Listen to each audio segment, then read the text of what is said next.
আসসালামু আলাইকুম। হ্যালো বন্ধুগণ, আপনারা ভালো আছেন? এ দেখেননি আর বাসার কারবার।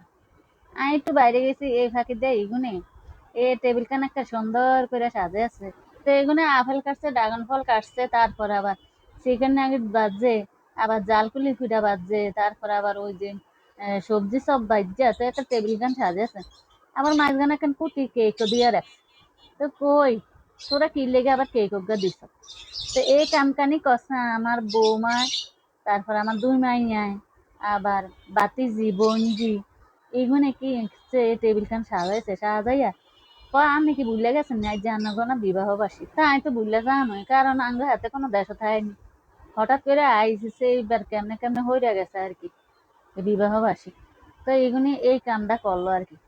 তখন বেকারে নাস্তা টাস্তা দিয়া খাইয়া তখন হাতে একেবারে পকেটেতে কি আছে ওগা আংটি বাইতেছে। হাতে আংটি গায় না আর এই পর্যন্ত দেয় না। অন হঠাৎ করে হাতের মনে মনে যে এটা আছে আমি তো আর জানতাম না। হাতে আংটি গা বাইর করে আরে আংটি গে হিন্দে দিছে। অনাইতে একটা খুশি হয়ে গেছে। অনাইতে আবার কেক দিয়ে কাটতে চায় না, কয় কেক কাটন ভালো না। অন হলাই না আনছে কি আর তাই থাক কাটেন আর কি আনছে। তো কাইটে আরও খাওয়াইছে, আবার লগে হালিরও খাওয়াইছে। যাক, এই হইলো এই যে হাতার সারপ্রাইজ, মানে হাতে একটা গিফট দিল আর কি আরে বিবাহ বার্ষিকী উপলক্ষে। তাই আর কিছু দিতে পারি না, তার কিন্তু কেক খাওয়াই দিচ্ছে। তা আর কি আমার ভাই ও বোনেরা, আপনাকে যদি ভিডিওটা ভালো লাগে তাই একটু লাইক কমেন্ট করেন।